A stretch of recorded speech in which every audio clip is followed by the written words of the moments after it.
So where did these people understand irrigation or medicine or the body? It was through meditation that they got these downloads. And I really do believe that when we take time to really go inwards and think about things, that's when we get those special downloads that really create life-changing, world-changing type inventions.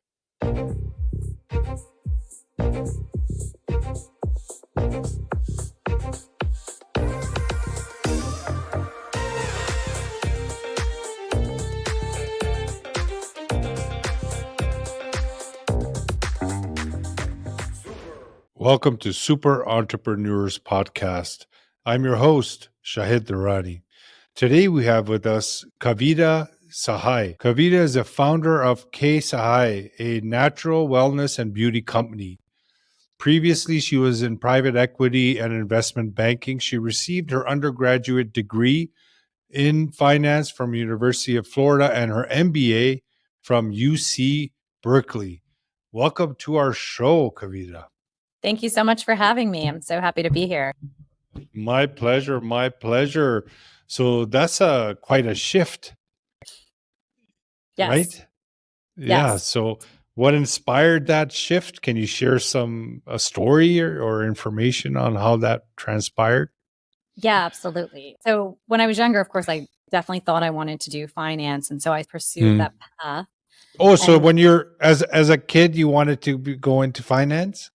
so it's a funny story. When I was a teenager, I saw Pretty Woman. And again, you have to remember this pre-Google, where all of our information came from our tribe or the movies, right? Yes. Yeah. And so I thought, yes, that's what I want to do. Not Julia Roberts, but Richard Gere. I'm like, here's this guy, he makes a lot of money. He's helping this old guy, doing the right thing. Yeah. Good. I want to do that because everyone I knew was an engineer or a doctor. Oh. And it seemed like the life I wanted to go for. So having no other real references, I thought, that's what I want to do. And I learned later that was private equity or some form of buying and selling companies. So that's where I landed my sights and went to pursue that thing. And I think so many things we think we want, especially when we gain them from like a movie. Once I had arrived, I realized I was working 100+ hours. The concept of burnout wasn't even a term back then, but it was exactly what I was feeling. Blood work wise, appeared completely healthy, but I couldn't remember anything. I had extreme brain fog. I probably looked 20 years older. It was like I knew that something was off, which now I know living on coffee and stress and everything else was probably a lot of what caused it. But I became very frustrated because a lot of the doctors were like, no, you're fine. There's nothing wrong with you. But I knew something was wrong. And one of the things that I had always done is I always shared what was going on with me. So I was at a networking event and I just shared that I hadn't been feeling great and I didn't know what was wrong. And the doctor said I was fine. And someone introduced me to a botanist who was in town. And so I went and they were like, she creates these oil formulas. And the only thing I knew of oils was the doTERRA Young Living MLM thing. So I had always been a little weary of it. But I went to go see her. I was desperate to try anything. And she had created an oil formula for me that worked amazingly well. Like within 3 months, I was feeling back to my normal self. And I later learned that a lot of that, because I had tried a lot of different supplements and different things, but the diet and stress had left me with a very leaky gut. And so because of that, I wasn't able to absorb any of the vitamins and minerals. The oils bypass your gut and go right into your bloodstream. So that's why I was able to get the benefits and start to heal. And so quickly I was like, what is this magic snake oil? I must bring it to the world. Yeah. And so that was the shift. She was struggling, clearly needed some direction, but her products were amazing. And so I left corporate and jumped into being the CEO for that company. I helped grow that and then got investors in. Background comes back in handy.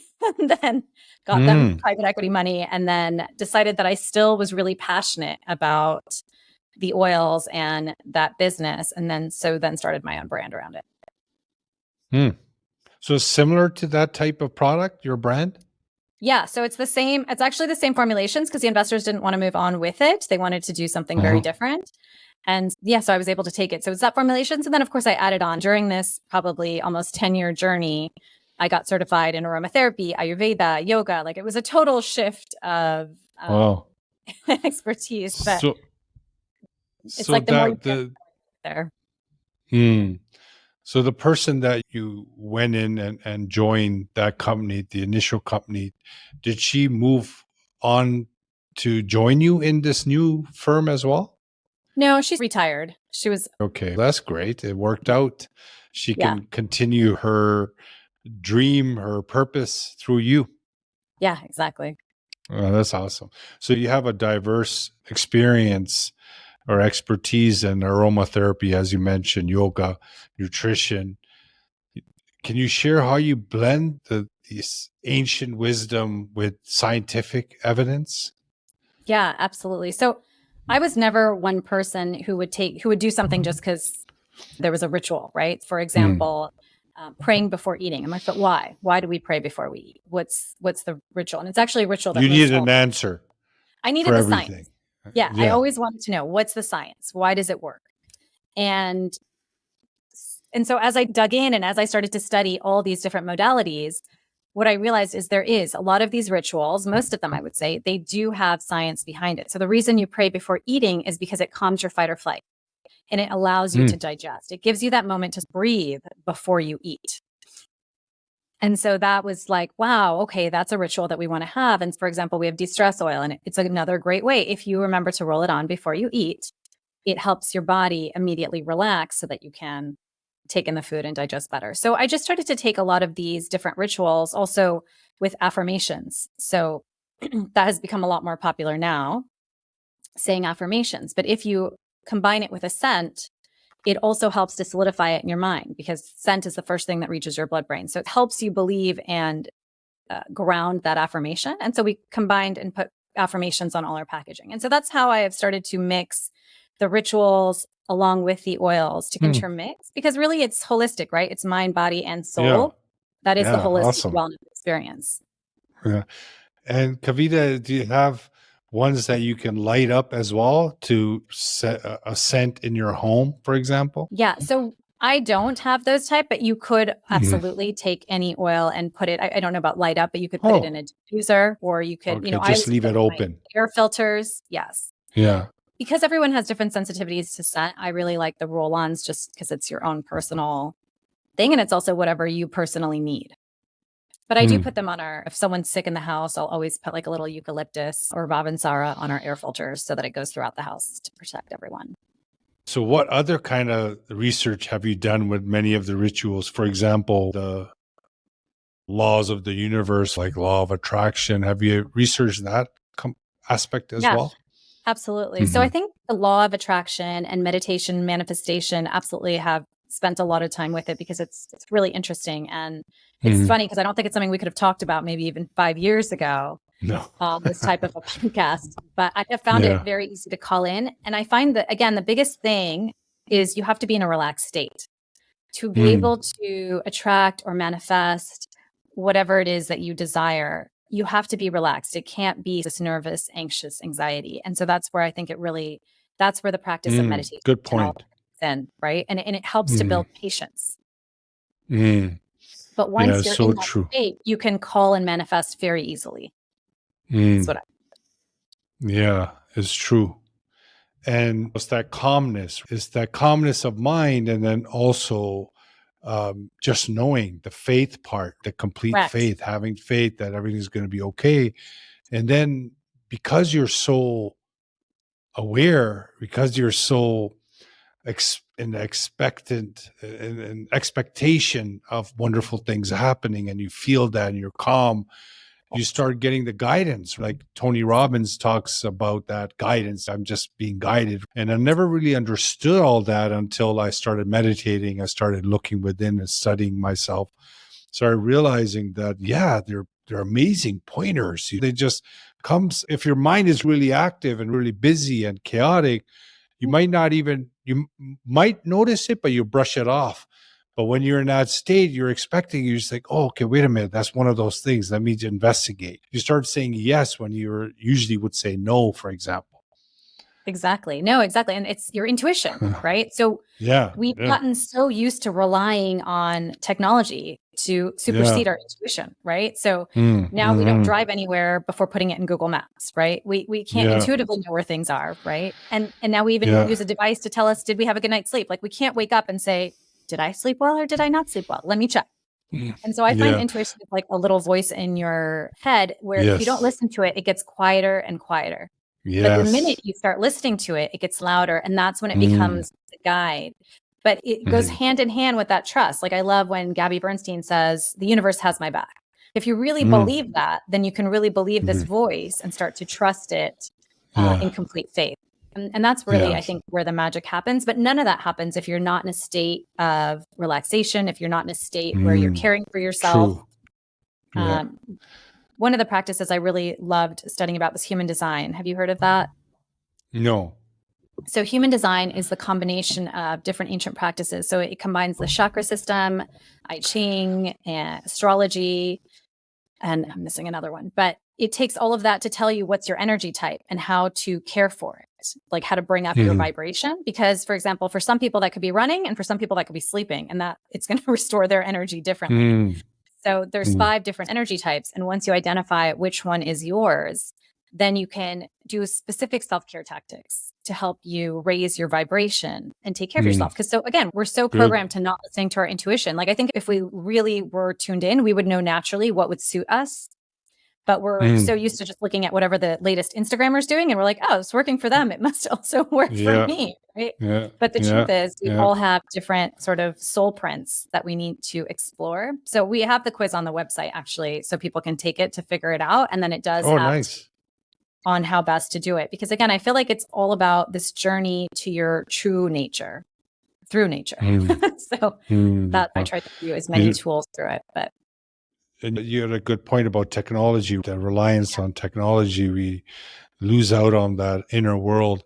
But I feel that even with ChatGPT is going to get even a lot easier for human beings running a yeah, business, running your life. It's just going to be pretty much automated in the future. Everything is going to be done for you, all the things that we do now. So we're going to have a lot more time on our hands. And I feel that if we invested that time in our inner world, we yes. could really change this world in a very positive way if we start using that free time for even becoming busier, for example, or making it more chaotic within, doing Right. certain things that require a lot of your attention, not calming things down. It could obviously keep going in that direction. What are your thoughts on this point? Yeah, no, I agree. And I think ChatGPT is obviously this incredible tool, but I also Mm, hope that people use it as a tool and not as something that's thinking yeah. for them.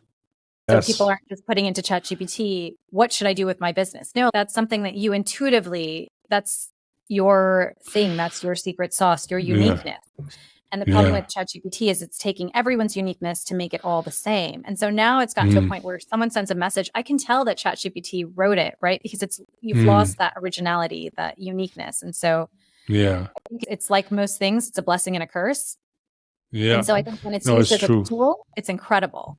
And I agree. I think Mm, you could get more efficient. And so then your choice with that efficiency is, do I take that time to become crazy with something else or do I take that time for myself? And then again, yeah. are we listening to our intuition or are we letting now ChatGPT be our another Yeah. way to inner voice? Because everything in the past that has been invented, not everything, most of the things in science and Right. the inventions, they were intuitive. For Yeah. example, Albert Einstein said, I was thinking, but I was never getting the answer until I stopped thinking. I just listened yeah.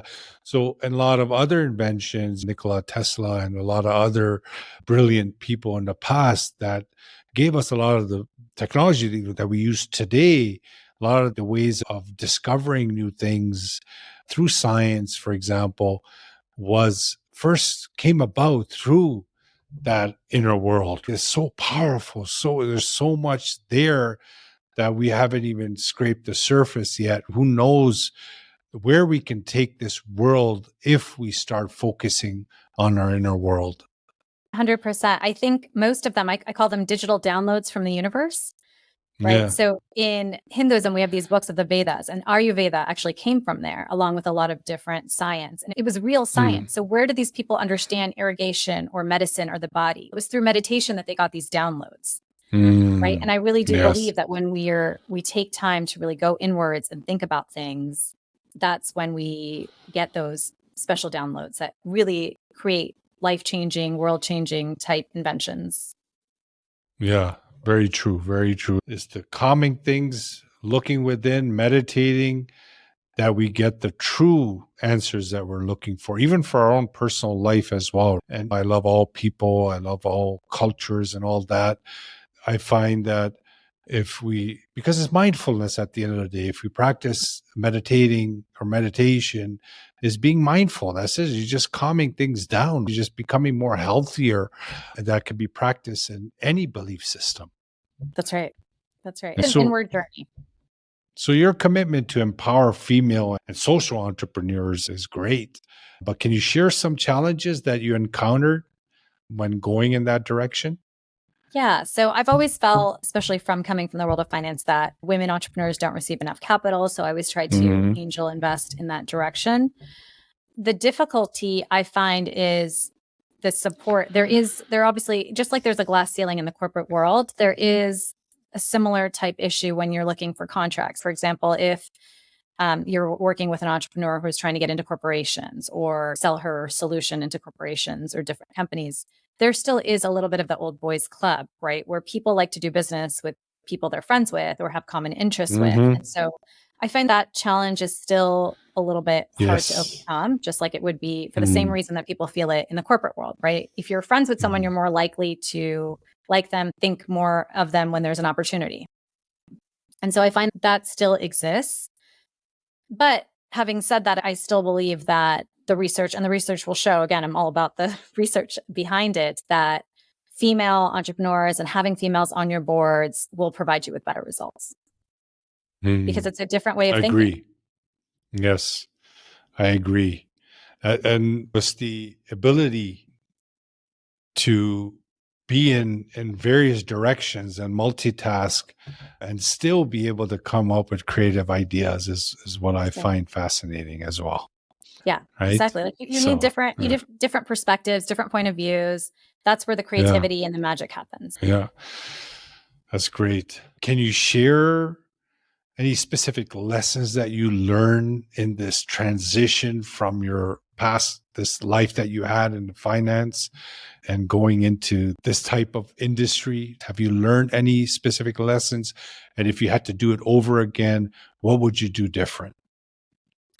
Yeah. So what I learned through the journey is it's definitely a difficult one, right? So I feel like I've Mhm. sat on all the different sides of the entrepreneurial table. I've been the investment banker, I've been the investor, and then now I'm the entrepreneur.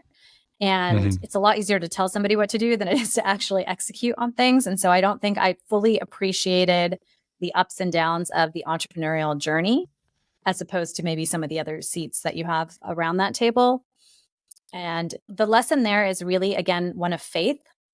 You have to Mm. believe that it's going to be fine. You have to have that belief Mm. that what you're doing is your purpose and your passion, and therefore it is right at all times, even when it might not Mm. seem quite right. Like my business is very spa dependent. So we work a lot with spas.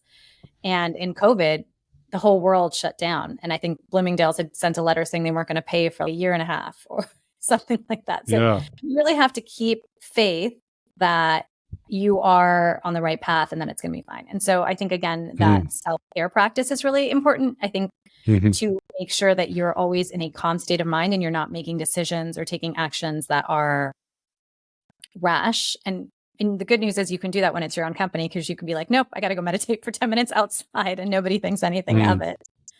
Mm. As far as Mhm. lessons that things I would do differently, I think one of the important lessons is you have to really understand who you partner with. And so we did have an experience where we got a big PO and we had to bring in financing, and those partners were just not the right partners. But it was one of those things where we felt like we needed it in the time to make the PO happen. And in retrospect, we probably should have just allowed for some slower growth to then be with the right partners. And so I Mm. think Good. there's a good to great, right? Make sure you have the right people on the Mm. bus. It's the most important Mm. thing. And so I think sometimes we have to remember that's more important than the growth, Mm. to grow And properly in the life. from my experience, I believe the most powerful part of that answer is the complete faith part. It's just knowing you got this. Like this, every move you're making is high vibration. You're thinking the right thoughts. You're feeling the right way, in alignment, and you're acting on those feelings. The law of cause and effects in the third dimension, you're actually, the cause is that, and then the effect, you're just leaving it. But because you have that faith, you just know at the end of the day it's going to work out. But you can either have this naturally, or you need to work with someone, a mentor, someone, to get the training to make those changes in the subconscious mind, because they're buggers. The paradigm, you have to get the training to replace that paradigm, to replace that subconscious belief, to be naturally that way. But when you become naturally that way, you become very creative and you just make things happen over time. 100%. And we're always so much harder on ourselves. Like I always tell people, think about as if you were giving your friend advice. Would you hold a past bad move against them forever? That's all that self-doubt. Would you allow that to become the future story? Or would you just completely rewrite it? So I think that talking to yourself as if it was a friend sometimes really helps you work through any Self-talk. past stories and self-doubt so that you can move forward. But 100%, you have to assume that it's done. And then you just operate as if though it's already done. And then I do feel like the universe rewards those actions. Yeah. Yeah. Have faith before you have reasons to have faith. That's right. That's right. Yes, that's awesome. Awesome. Kavita, can you share what you feel your innermost superpower is that got you to this point in life? Self-confidence. I really feel like I had to have at every step of the way, even breaking into private equity. It was one of the only females and minorities. And it just took a lot of confidence to get into a room full of people who didn't look like me, who came from Ivy League schools, and just say, you know what, I deserve to be here. But that was my superpower. For even though I had no reason to believe, I always did. Is that naturally with you from birth, from childhood, or did you get training? No, I think it was just something that I always had Embedded in. Is your mom or dad like that? My mom is. Ah, okay. And you spent a lot of time with her growing up? Yes. Yes. Yeah. All right. Awesome. That's a very special gift. So congratulations on that. It takes a lot of work to get that. Congratulations. Appreciate your time today coming on our show. It was great speaking to you. Keep in touch. If there's any final words that you would like to share, please go ahead. I would just say it's one of the journeys that's most worth taking is the inner journey and the inner work. Just because you maybe haven't been able to do it in the past, maybe meditation wasn't your thing, or different things you've tried weren't your thing, doesn't mean you shouldn't keep trying different modalities, because when you find one that resonates, it will be purely magical. Awesome. Thank you, Kavita. And we'll speak soon. Once the episode goes live, we'll send you an email with information. I appreciate you helping us promote it. And if there's anything that you wanted to share in the future, let us know. Send us an email. I'll do that. Thank you so much again for having me. I really appreciate it. Thank you.